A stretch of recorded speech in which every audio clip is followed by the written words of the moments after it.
सियावर रामचंद्र भगवान की जय। श्री हनुमान जी महाराज की जय। श्री गणेश जी महाराज की जय। श्री गुरुदेव भगवान की जय। श्री उमापति महादेव जी की जय। सरस्वती मैया की जय। गंगा मैया की जय। यमुना मैया की जय। नर्मदा मैया की जय। सरयू मैया की जय। श्री वृंदावन बिहारी लाल की जय। गोस्वामी श्री तुलसीदास जी महाराज की जय। श्री लक्ष्मीपति भगवान विष्णु की जय। सब संतन की जय। सब भक्तन की जय। जय जय श्री सीताराम। जय जय श्री राधेश्याम।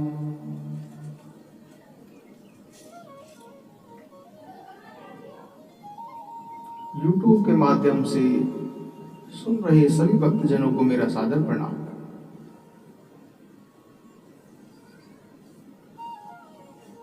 भक्तों, कल आपने सुना प्रभु श्री रामचंद्र जी पिताजी की आज्ञा पाकर माता कौशल्या जी की आज्ञा लेने जाते हैं।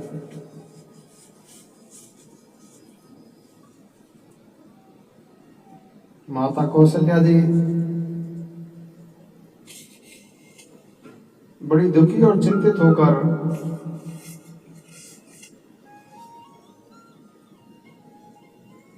प्रभु श्री राम जी को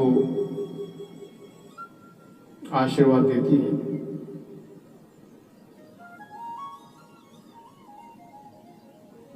जब यह समाचार माता सीता जी को पता लगता है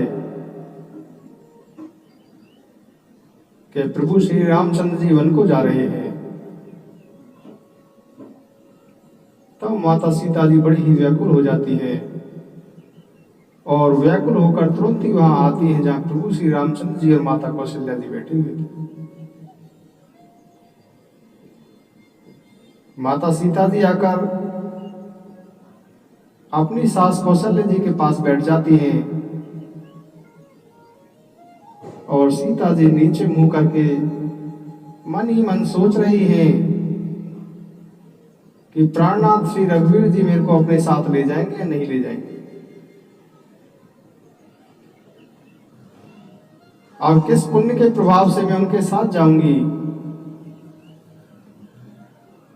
यदि रघुनाथ जी मुझे अपने साथ नहीं ले जाएंगे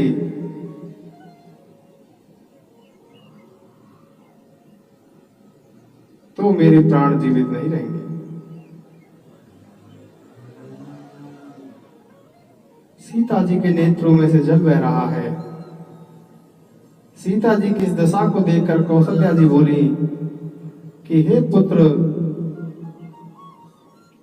सीता अभी कोमल है और सीता सास ससुर और सभी परिवार वालों को भी बड़ी प्यारी है।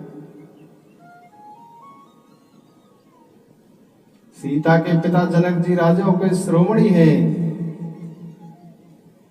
और सीता जी के ससुर राजा दशरथ जी सूर्य कुल के सूर्य हैं।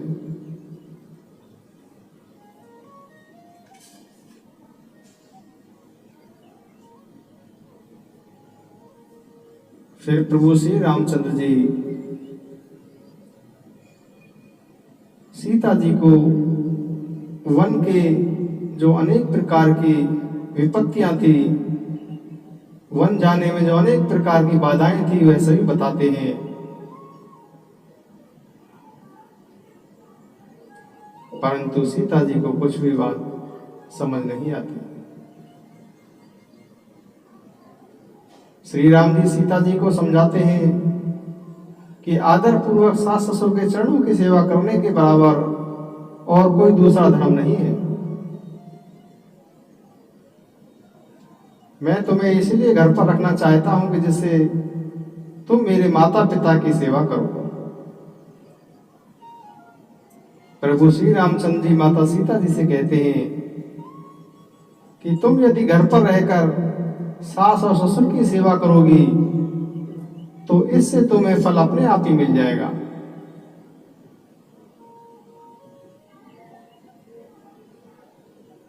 जो फल बड़ी तपस्या करने से मुनियों और राजा नहुष जैसे को मिला था, जिन्होंने तपस्या में काफी संकट सहे, हे सीते वही फल तुम धर्म सम्मत आचरण करके, घर पर रहकर सास और ससुर की सेवा करके, गुरु की सेवा करके, वह तुम बिना ही कष्ट के पा जाओगी।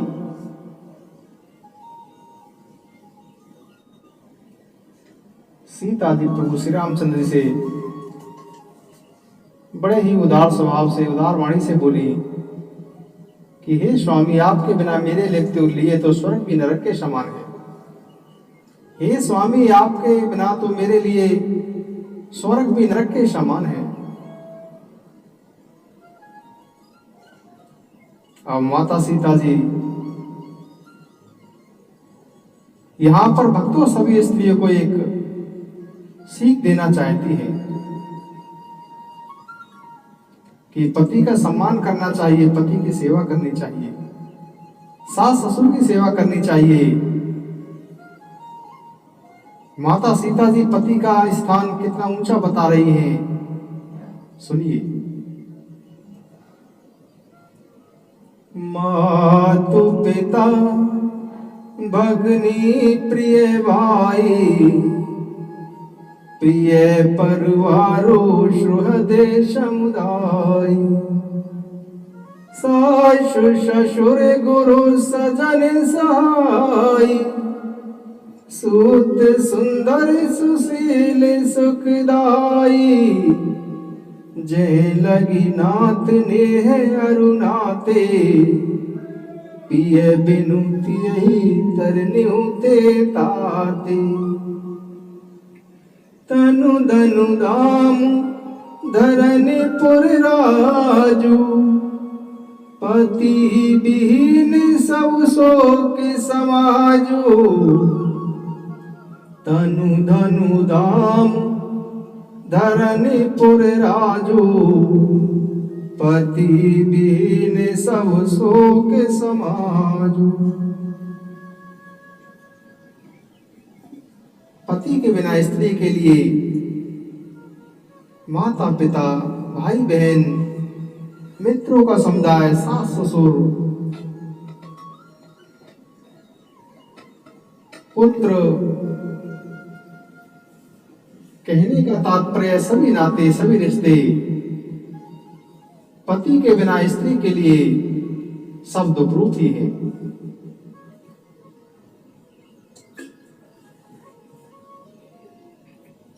पति के बिना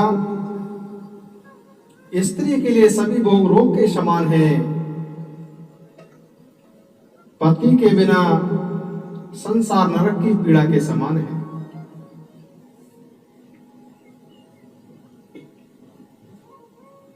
माता सीता जी प्रभु श्री रामचंद्र से कहती हैं कि हे स्वामी, आपके बिना संसार में कुछ भी सुखदायी नहीं है।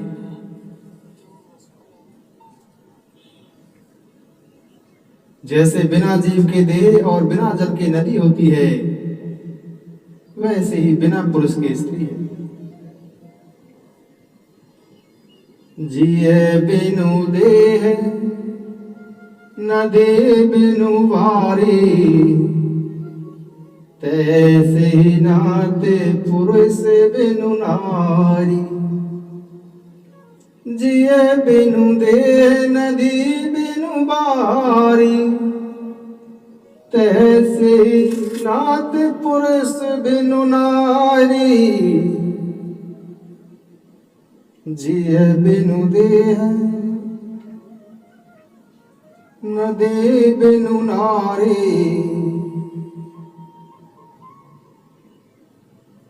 तैसे ही नाते पुरुष बिनु नारी।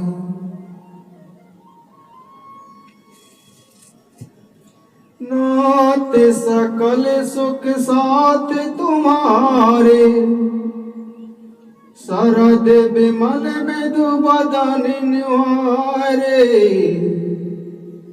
जिय बिनु देह नदी बिनु बारी, तैसे ही नाते पुरुष बिनु नारी।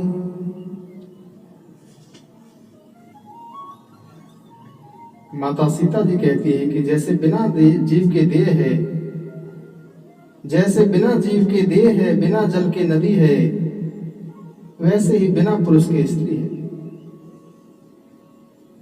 हे स्वामी, मैं आपके साथ रहकर सभी सुख मुझे अपने आप ही मिल जाएंगे। आप मुझे अपने साथ ले चलिए, मुझे यहां न छोड़िए स्वामी। मैं आपसे विनती करती हूं, हे स्वामी, आप तो सबके भीतर के जानने वाले हैं। हे स्वामी, यदि 14 वर्ष तक मैं अयोध्या में रहूंगी तो मैं जीवित नहीं बचूंगी। तब कृपालु श्री रामचंद्र जी ने कहा कि ठीक है सीते, तुम मेरे साथ वन चलो।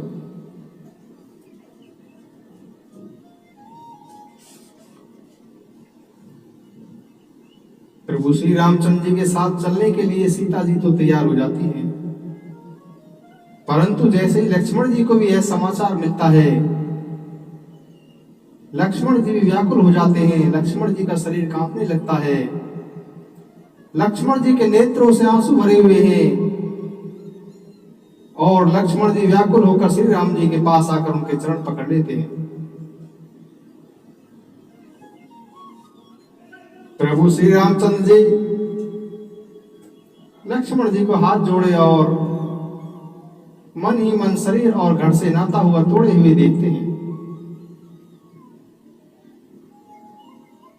श्री रामचंद्र जी लक्ष्मण जी को समझाते हुए कहते हैं कि हे पुत्र, हे तात, हे भाई,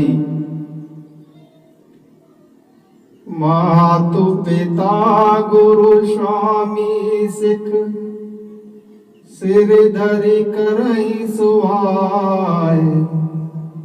लयु लाभु तिन जन्म कर, न तरु जन्म जग जाय। हे भाई, जो व्यक्ति माता पिता गुरु और स्वामी की शिक्षा को मानकर उसका पालन करते हैं, उन्हें ही जन्म लेने का लाभ मिलता है, वरना जन्म व्यर्थ ही चला जाता है। प्रभु श्री रामचंद्र जी कहते हैं कि हे भाई, तुम मेरी बात मानो, तुम माता पिता की सेवा के लिए घर पर ही रहो। महाराज की भी उम्र हो चुकी है, वृद्धावस्था है, माताएं भी अकेली हैं, भरत और शत्रुघ्न भी घर पर नहीं है। इसीलिए मेरे विचार में यही सही रहेगा कि तुम घर पर ही रहो।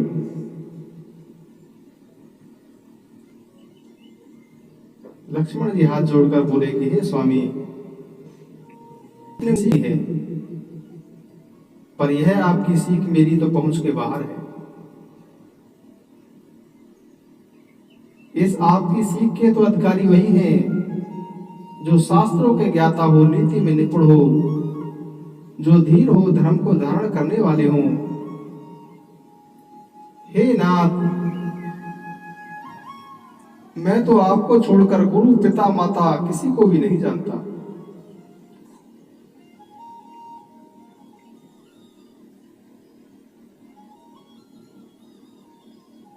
लक्ष्मण जी कहते हैं, जेह लगी जगत स्नेह सगाई, प्रीति प्रीति निगम ने जुगाई।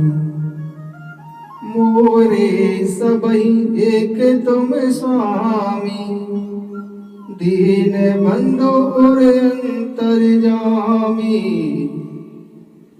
मन क्रम बचन चरण रत होई, कृपा सिंधु परिहरिय की सोई।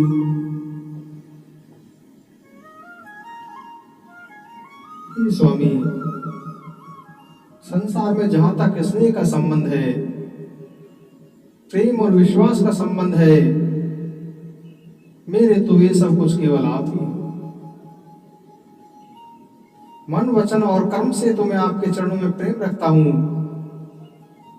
क्या वह मेरा प्रेम भी त्याग देने के योग्य है?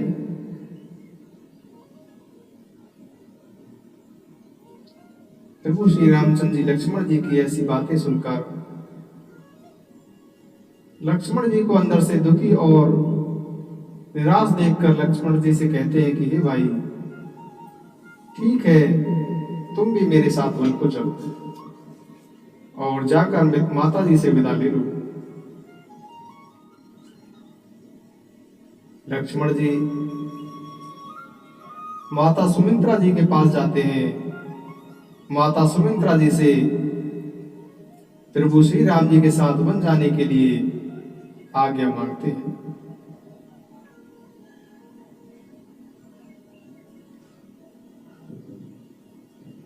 भक्तों, माता सुमित्रा जी का हृदय देखिए कितना बड़ा है। माता सुमित्रा जी ने जो कहा वह सुनिए।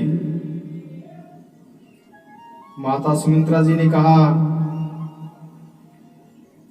ताते तुम्हारी मातु वैदेही, पिता राम सब भांति स्नेही। तात तुम्हारी मातु वैदेही, पिता राम सब भांति स्नेही। अवध तहां जह राम निवासु, तेह दिवस जय भानु प्रकाशु। जो पैसिए राम बन जाहि, अवध तुम्हारे काज कछु नाही। अवध तहां जह राम निवासु, ते दिवस जय भानु प्रकाशु। गुरु पित मातु बंधु सुर साई, से ये सकल प्राण की नाई। रामु प्राण प्रिय जीवन जी के, स्वारथ रहते सखा सब ही की। पूजनीय प्रिय परम जहाते, सब मानिए राम के नाते। अस जिए जानी संगे बन जाहू, लेहू तात जग जीवन लाहू। माता कौशल्या जी ने कितनी बड़ी बात की। कहती है कि हे पुत्र, जानकी ही तुम्हारी माता है और श्री रामचंद्र जी ही तुम्हारे पिता हैं। जहां श्री राम का निवास हो वहीं अयोध्या है, जहां सूर्य का प्रकाश हो वहीं दिन है। यदि प्रभु श्री राम जी और सीता जी वन को जा रहे हैं तो अयोध्या में तुम्हारा कोई काम नहीं है। माता सुमित्रा जी कहती है, गुरु पिता माता भाई इन सब की सेवा प्राणों की भांति करनी चाहिए। फिर पुत्र श्री राम तो तुम्हें प्राणों से भी प्रिय हैं। माता सुमित्रा जी कहती हैं कि हे पुत्र, संसार में पूजनीय और प्रिय लोग राम जी की कृपा से ही पूजनीय और प्रिय मानने योग्य हैं। हे पुत्र, ऐसा जानकर तुम उनके साथ वन में जाओ और संसार में जीने का लाभ प्राप्त करो।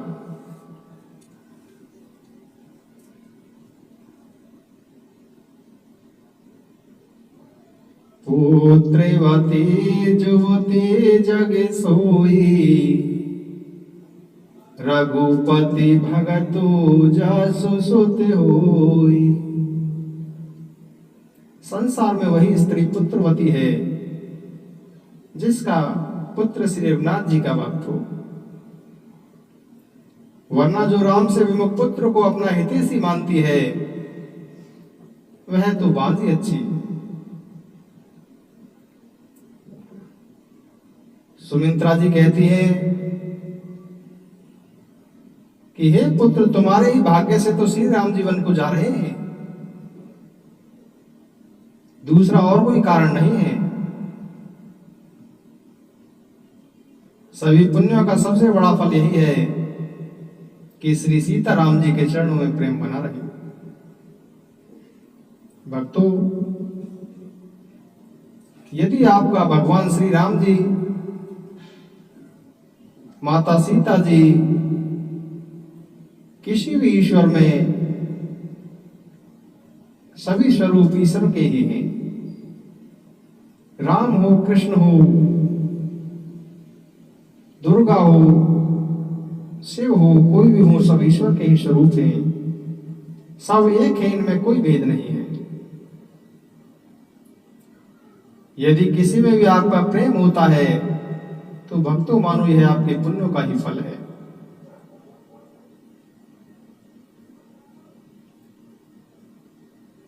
राग, द्वेष, ईर्ष्या, मद और मोह स्वप्न में भी इनके वश में नहीं होना चाहिए। सभी विकारों को त्याग कर मन, वचन और कर्म से ईश्वर की सेवा करनी चाहिए।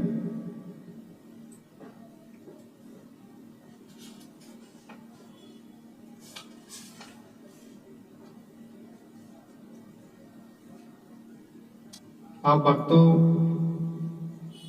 प्रभु श्री रामचंद्र जी, छोटे भाई लक्ष्मण जी और पत्नी सीता जी तीनों वन जाने के लिए तैयार हो जाते हैं।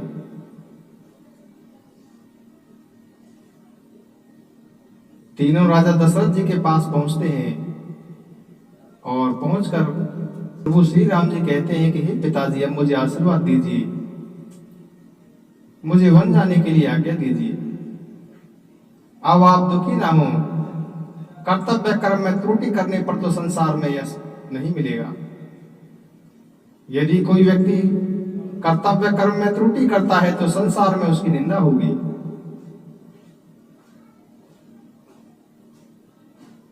ऐसा सुनकर राजा दशरथ जी ने श्री रघुनाथ जी की बाहें पकड़कर उन्हें बिठा लिया। राजा दशरथ जी प्रभु श्री राम जी से बोले कि हे पुत्र, तुम्हारे लिए लोग मुनिजन कहते हैं कि श्री राम चराचर के स्वामी हैं,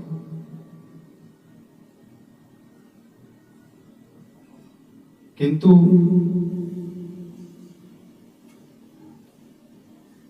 शुभाशुभ कर्मों के अनुसार ईश्वर फल देता है। जो कर्म करता है फल उसी को मिलता है। लेकिन हे पुत्र, आज तो इसके विपरीत हो रहा है। अपराध कोई और कर रहा है और फल किसी और को मिल रहा है।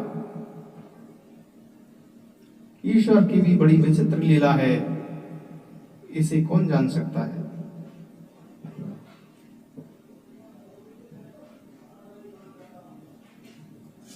इस प्रकार राजा दशरथ जी से आज्ञा मांगकर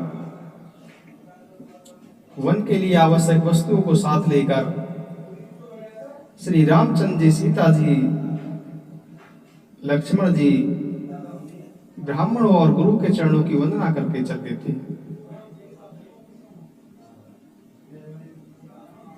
इस प्रकार श्री राम जी ने सबको समझाया और गुरु जी के चरणों में सिर झुकाकर फिर गणेश जी, पार्वती और महादेव जी को मनाकर उनका आशीर्वाद पाकर श्री रघुनाथ जीवन के लिए चल देते हैं। दशरथ जी सुमंत्र जी से कहते हैं कि हे सुमंत्र, तुम रथ तैयार करो और रथ तैयार कर कर रथ में बिठाकर इन्हें ले जाओ और 2-4 दिन इन्हें वन में घुमा कर फिर ले आना। सुमंत्र जी राजा दशरथ जी की आज्ञा पाकर रथ जुड़वाते हैं। रथ जुड़वाकर वहां पहुंच जाते हैं जहां नगर के बाहर प्रभु श्री रामचंद्र जी, लक्ष्मण जी और सीता जी खड़े हुए थे।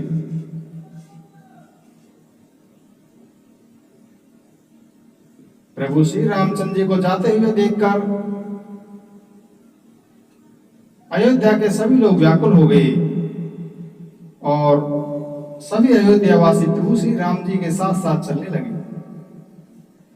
प्रभु श्री रामचंद्र जी अयोध्यावासियों को अनेक प्रकार से समझाते हैं, अनेक प्रकार से अयोध्या लौटने के लिए कहते हैं, परंतु प्रेम के बस अयोध्या के लोग वापस नहीं लौटते। थोड़ी दूर वापस आते हैं, फिर दोबारा लौटकर प्रभु श्री रामचंद्र जी के साथ चलने लगते हैं। सभी अयोध्यावासियों ने अपने अपने मन में विचार कर लिया कि श्री राम जी, लक्ष्मण जी और सीता जी के बिना कहीं भी सुख नहीं है। जहां प्रभु श्री राम जी रहेंगे वहीं हम भी रहेंगे। यदि अयोध्या में श्री रामचंद्र जी नहीं है तो हमारा भी अयोध्या में कोई काम नहीं है। चली साते अस मंत्र दृढ़ाई, सूर्य दुर्लभ सुख सदन बिहाई। राम चरण पंकज प्रिय जिन्हि, विषय भोग बस करहि कित नहीं। श्री राम जय राम, जय जय राम, जय राम जय राम जय राम। भक्तों, अयोध्या वासियों के घरों में हर प्रकार से संपन्नता थी, हर प्रकार से सुख थी। फिर भी अयोध्या वासियों के मन में प्रभु श्री राम जी के चरणों में प्रेम था। इसीलिए अयोध्या वासियों ने उन विषय भोगों को तिनके की भांति त्याग दिया। सभी अयोध्या बच्चे और बूढ़ों को घर पर छोड़कर सभी प्रभु श्री रामचंद्र जी के साथ चल दिए।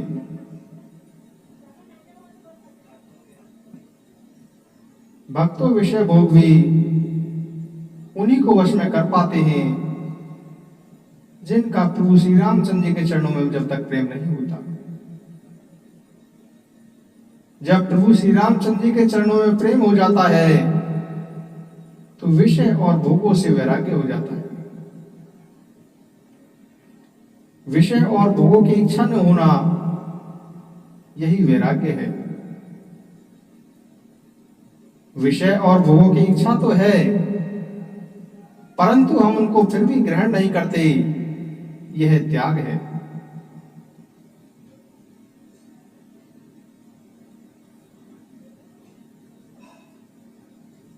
पहले दिन प्रभु श्री रामचंद्र जी तमसा नदी के किनारे पर निवास करते हैं।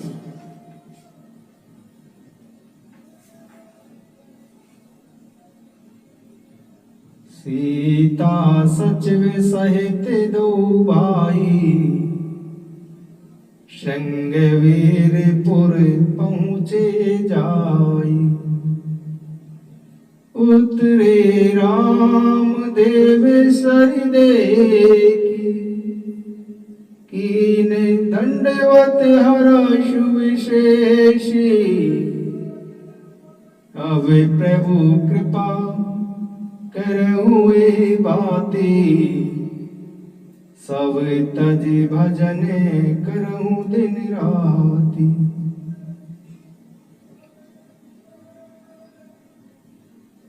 सीता जी और मंत्री सहित दोनों भाई श्रृंगवीरपुर जा पहुंचे।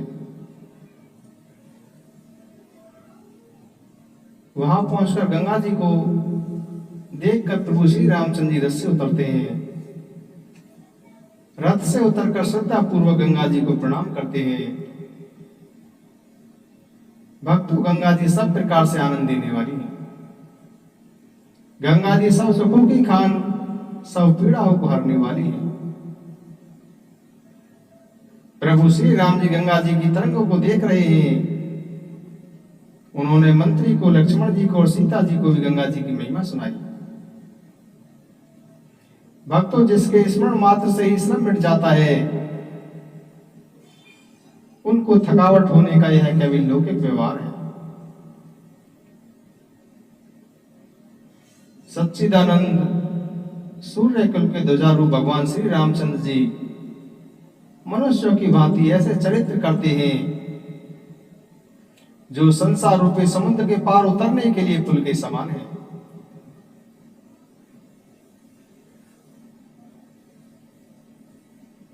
जब निषाद राज को यह समाचार मिलता है तो निषाद राज आनंदित होकर अपने प्रियजनों, भाई बंधुओं के साथ फल और भेंट आदि लेकर प्रभु श्री रामचंद्र जी से मिलने के लिए चल देता है। करी दंडवत भेंट धरि आगे, प्रभु ही बिलोकत अति अनुरागी। करी दंडवत भेंट धरि आगे, प्रभु ही बिलोकत अति अनुरागे। सहज स्नेह विभस रघुराई, पूछी कुशल निकट बैठाई। नाथ कुशल पद पंकज देखे, भयउ भाग्य भाजन जन लेके। देव धरनी धनु धाम तुम्हारा, मैं जनु नीचु सहित परिवार। निषाद राज पहुंचकर दंडवत प्रणाम करते हैं। दंडवत प्रणाम करके प्रभु श्री रामचंद्र जी के आगे रखते हैं। प्रभु श्री रामचंद्र जी को बड़े ही प्रेम से देखने लगते हैं। श्री रघुनाथ जी ने स्वाभाविक स्नेह के वश में होकर निषाद राज को अपने पास बैठाया और निषाद राज से कुशल पूछी। निषाद राज बोला कि हे प्रभु, आपके चरणों के दर्शन करके आज मैं भाग्यवान पुरुषों की गिनती में आ गया। हे प्रभु, यह पृथ्वी, धन और घर सब कुछ आपका ही है। मैं तो परिवार सहित आपका तो सेवक हूं। हे प्रभु, आप कृपा करके इस रणवीरपुर में पधारिए, इस दास को भी प्रतिष्ठा बढ़ाइए, ताकि सब लोग मेरे भाग्य की सराहना करें। इस पर प्रभु श्री रामचंद्र जी ने कहा कि हे सखा, तुमने जो भी कुछ कहा वह सब कुछ सत्य है, परंतु पिताजी ने मुझे दूसरी ही आज्ञा दी है। उस आज्ञा के अनुसार मुझे 14 वर्ष तक मुनियों के समान व्रत और वेश धारण करके मुनियों के योग्य ही आहार करते हुए वन में रहना है। इसीलिए मेरे लिए गांव में निवास करना उचित नहीं है। ऐसा सुनकर निषाद राज को बड़ा दुख हुआ।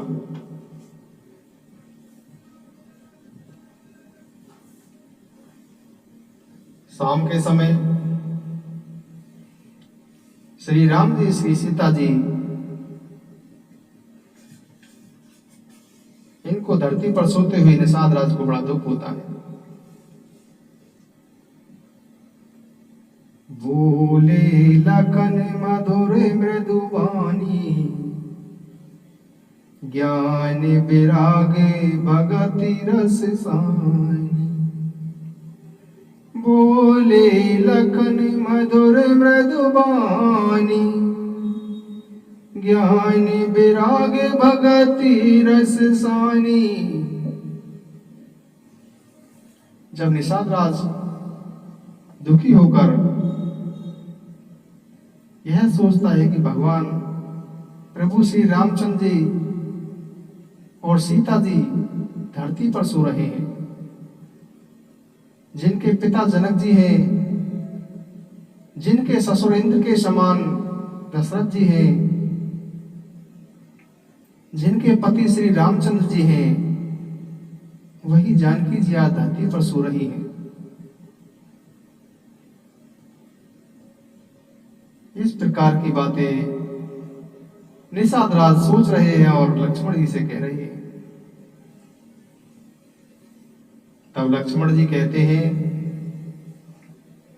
काहू ने को सुख दुख कर दाता, निजी कृति कर में भोग सब भ्राता। काहू ने को सुख दुख कर दाता, निज कृति कर्म भोग सब भ्राता। लक्ष्मण जी कहते हैं कि हे भाई, कोई किसी को सुख देने वाला नहीं है, कोई किसी को दुख देने वाला नहीं है। सब अपने ही किए हुए कर्मों का फल भोगते हैं। लक्ष्मण जी आगे निषाद राज को कहकर समझाते हैं, जोग वियोग भोग भले मंदा, हित अनहित माध्यम भ्रम फंदा। जन्म मरण जह लगे जग जालू, संपत्ति विपत्ति करम और कालू। धरनी दाम धन पुर परिवारो, सरगु नरकु जे लगी व्यवहारो। देखिए सुनई गुनई मन माही, मोह मूल परिमारत नाही। लक्ष्मण जी निषाद राज जी को समझाते हुए कहते हैं कि संयोग वियोग, बुरे और भले लोग, शत्रु मित्र, यह सब भ्रम के फंदे हैं। जन्म मृत्यु संपत्ति विपत्ति कर्म और काल, यह सब संसार के जंजाल हैं।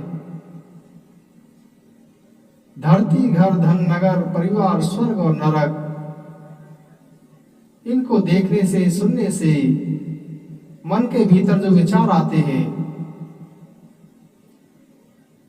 परंतु इन सब विचारों का मूल अज्ञान ही है। हे भाई, परमार्थ यह नहीं है।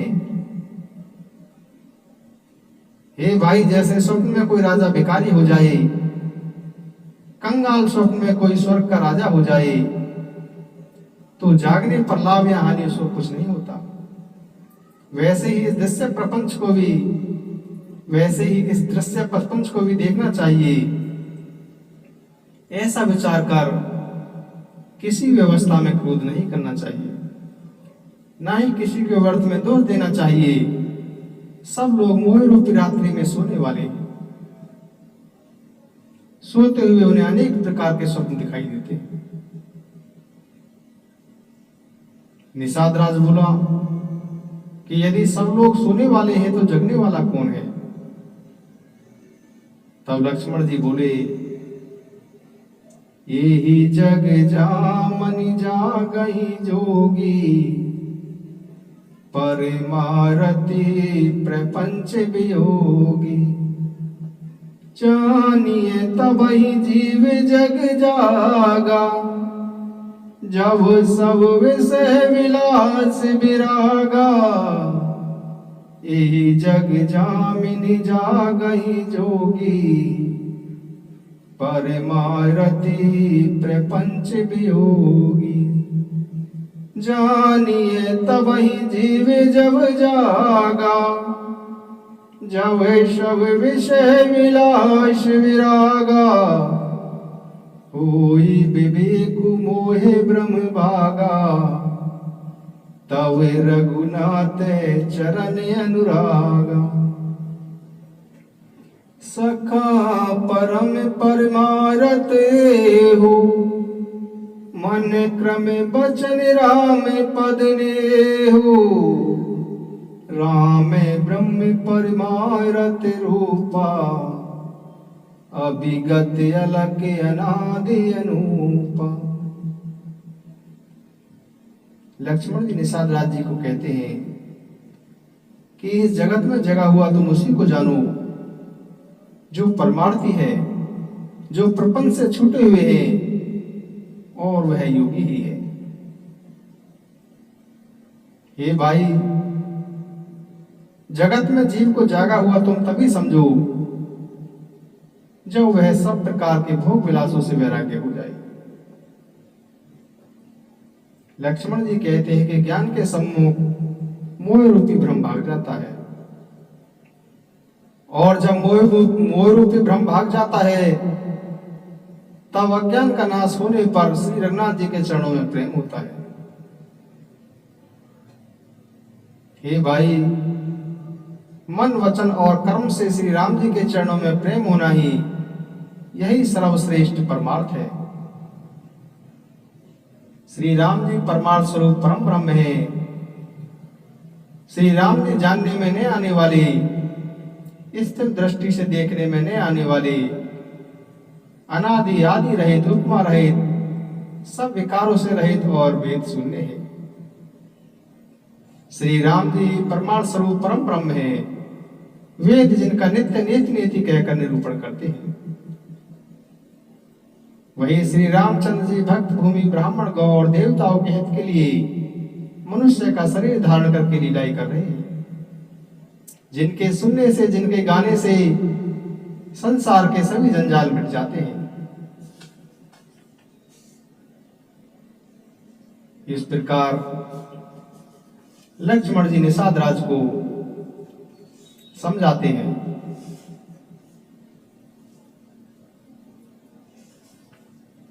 अब सुमंत्र जी प्रभु श्री राम जी से कहते हैं कि हे प्रभु, आप कृपा करके वही करें जिससे अयोध्या अनाथ ना हो।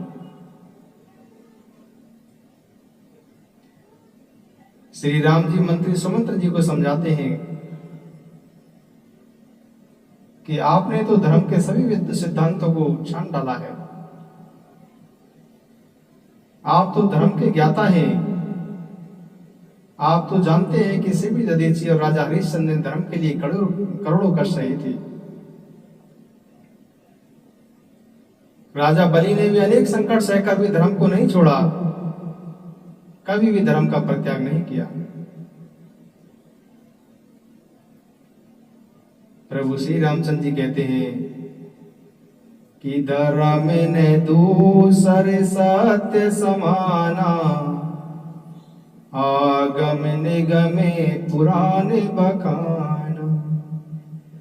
धर्म ने दूसरे सत्य समाना, आगम निगमे पुराने बखाना। वेद शास्त्रों और पुराणों में भी कहा गया है कि सत्य के समान दूसरा कोई धर्म नहीं है। प्रभु श्री रामचंद्र जी सुमंत्र जी से कहते हैं कि आप जाकर पिताजी के चरण पकड़कर नमस्कार करके हाथ जोड़कर उनसे विनती करना कि वह मेरी बिल्कुल भी चिंता ना करें।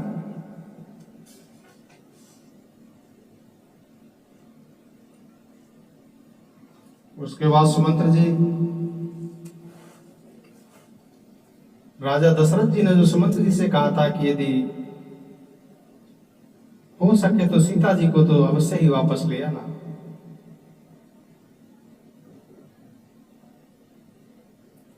तब सीता जी कहती हैं, ससुरे चक्के वही कौशल राहु, भुवन चारि दस प्रगट प्रभाव। आगे होई जही सुरपति ले,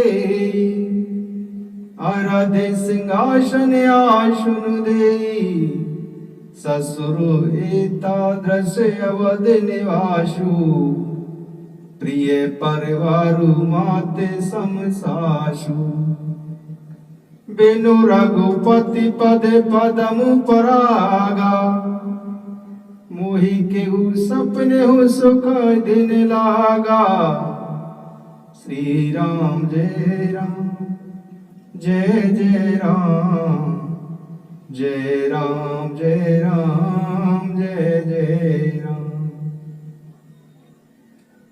माता सीता जी बोली कि मेरे ससुर कौशलराज चक्रवर्ती सम्राट, जिनका प्रभाव 14 लोकों में ज्ञात है, इंद्र भी जिनके आगे आकर जिनका स्वागत करता है, इंद्र जिनको आधे सिंहासन पर बैठने के लिए स्थान देता है, ऐसे मेरे ससुर अयोध्या का निवास, प्रिय कुटुंबी और माता के समान मेरी सासुएं, ये भी सभी श्री रघुनाथ जी के चरण कमलों की रज के बिना मुझे सुखदायक नहीं लगते। श्री रघुनाथ जी के बिना यह सब सुख भी मेरे लिए फीके हैं।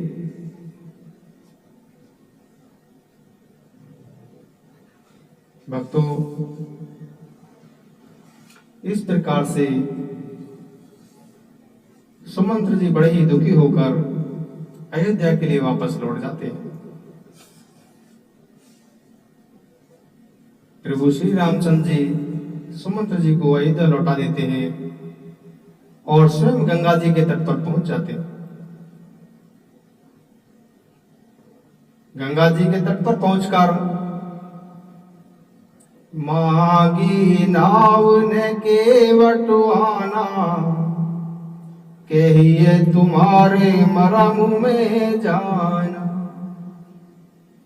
चरण कमल रज कहूँ सब कहे, मानुष करनि मोर कछुई, छुअत सिला भई नारी सुहाई, पायन तेने काटे कठिनाई, तरने मुनि गरनी होई जाई, बाट परई मोरी नाव उड़ाई, मांगी नाव ने केवटवाना, कहिए तुम्हारे मरम में जाना। प्रभु श्री रामचंद्र जी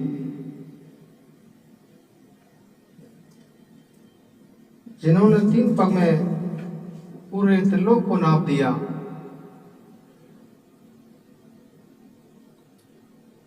जिनका नाम लेते ही मनुष्य भवसागर से पार हो जाता है, वही कृपालु श्री रामचंद्र जी गंगा जी से पार उतारने के लिए केवट की गुहार कर रहे हैं।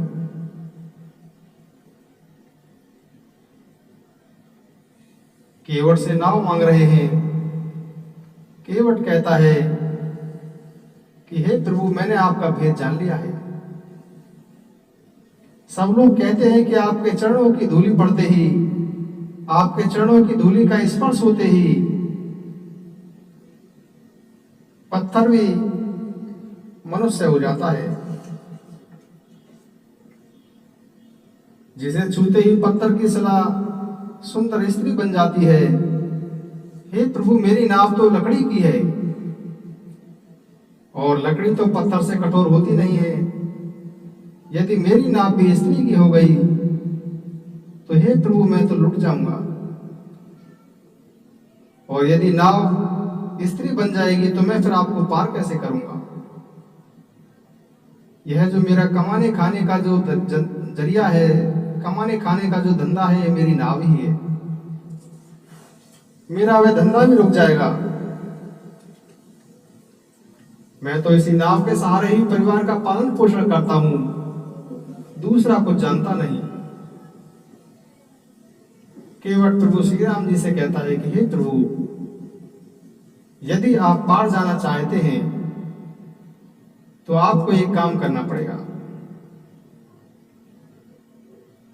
प्रभु श्री रामचंद्र जी बोले कि बता भाई, क्या करना पड़ेगा। प्रभु, आपको मुझे अपने चरणों को धोने की आज्ञा देनी पड़ेगी। मैं आपके चरणों को धोकर ही आपको नाव पर चढ़ाऊंगा, जिससे मुझे विश्वास हो जाए कि मेरी नाव स्त्री नहीं बनेगी।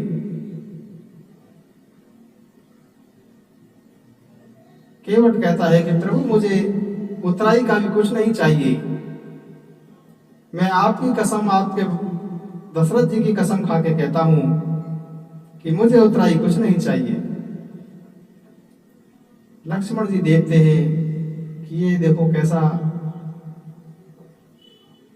लोग अपनी कसम खाते हैं और ये हमारी कसम खा के कह रहा है। प्रभु श्री रामचंद्र जी कहते हैं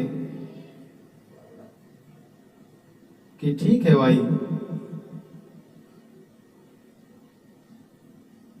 तू वही कर जिससे तेरी नाव बची रहे, तू वही कर जिससे तेरी नाव स्त्री ना बने।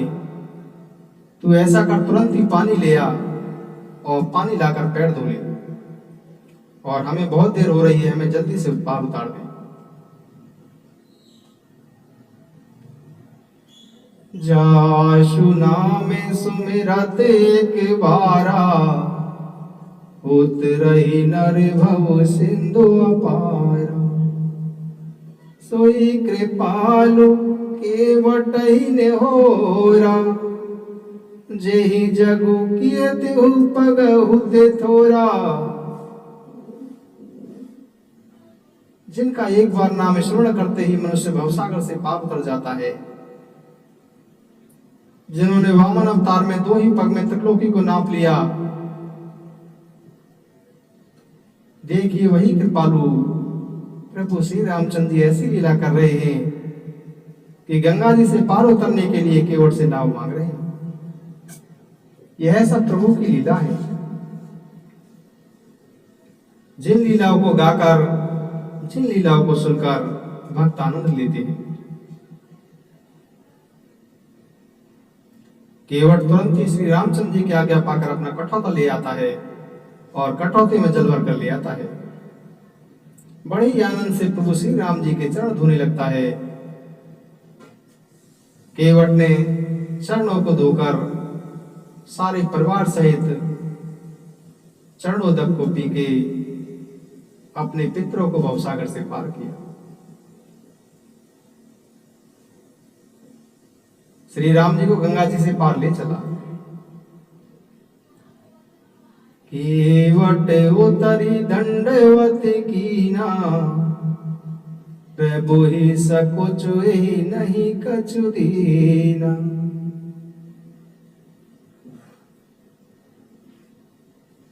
केवट दंडवत करके सभी को गंगा जी के पार उतार देता है। सभी गंगा जी के पार नाव से उतरकर रेत पर खड़े हो जाते हैं। तब प्रभु श्री राम जी सोचते हैं कि हमने इसे कुछ दिया ही नहीं। तो माता सीता जी प्रभु श्री रामचंद्र जी के मन की बात को समझ जाती हैं और उन्हें अपनी अंगूठी उतार कर देती हैं। कहती हैं कि यह केवट को उतराई दे दो। केवट कहता है, नाथ आज में काहिने पावा, मिटे दोष दुख दारी दिदावा। नाथ आज में काहिने पावा, मिटे दोष दुख दारी दिदावा। बहु काल में कीन मजूरी, आजु दीन विधि बनी भली पूरी। केवट बोला कि हे नाथ, आज मुझे क्या नहीं मिल गया। भगवान की कृपा से मुझे आज सब कुछ मिल गया। आज मेरे दोष दुख और दरिद्रता सब नष्ट हो गए। हे प्रभु, आज मैंने पर्याप्त मजदूरी तो आज ही पाई है। आज से पहले तो मैं सिर्फ श्रम ही कर रहा था, उस श्रम का फल तो मुझे आज ही मिला है। अब कचुनाथ ने चाहिए मोरे, दीन दयाल अनुग्रह तोरे। फेरती बार मुहि जो भी देवा, सो प्रसाद में सिर धरि लेवा। हे नाथ, हे दीनदयाल, हे कृपानाथ, आपकी कृपा से अब मुझे कुछ नहीं चाहिए। हे प्रभु, लौटती बार में आप मुझे जो भी कुछ देंगे वही मैं प्रसाद रूप में ग्रहण कर लूंगा। प्रभु श्री राम जी, लक्ष्मण जी, सीता जी सभी ने केवट से बहुत आग्रह किया, पर केवट ने कोई भी भेंट नहीं ली। तब करुणा निधान, कृपा निधान भक्त वत्सल प्रभु श्री रामचंद्र जी ने केवट को निर्मल भक्ति का वरदान दिया और फिर केवट को विदा किया।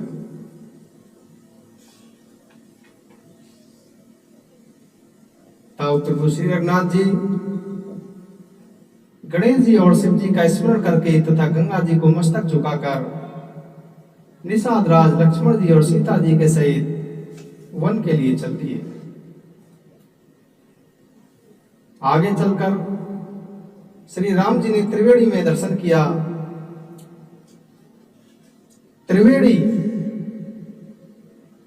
जो स्मरण मात्र से ही सब सुखों की खान है, प्रभु श्री राम जी ने त्रिवेणी में स्नान करके शिव जी की पूजा की, विधि पूर्वक तीर्थ देवताओं का पूजन किया। उसके बाद प्रभु श्री राम जी भरद्वाज मुनि जी के पास पहुंचे। भरद्वाज मुनि जी प्रभु श्री रामचंद्र जी को देखकर बड़े ही प्रसन्न हुए। भरद्वाज जी प्रभु श्री रामचंद्र जी से बोले कि हे राम, आपका दर्शन करते ही आज मेरा तप, तीर्थ सेवन, त्याग, जप, योग, वैराग्य सब कुछ सफल हो गया। हे राम, आज मुझे सभी साधनों का आज मुझे फल मिल गया। हे राम, अब कृपा करके मुझे यही वरदान दीजिए कि आपके चरण कमलों में मेरा स्वाभाविक प्रेम बना रहे। भक्तों,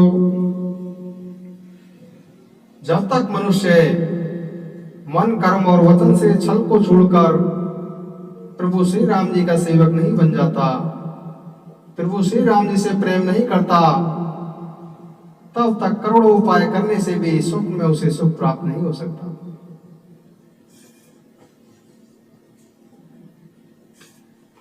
भक्तों,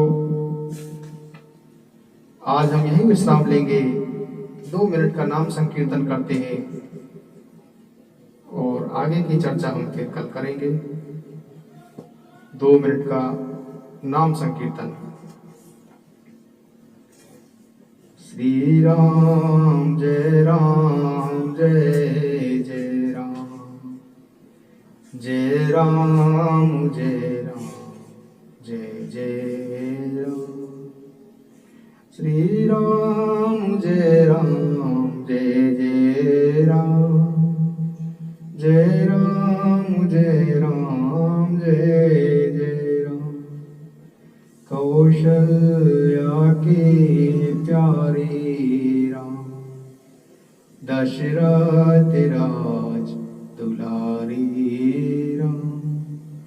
श्री राम जय राम, जय जय राम, जय राम जय राम, जय जय राम। अशरणे शरणे दया के दाम, मुझे भरोसा आपे करा।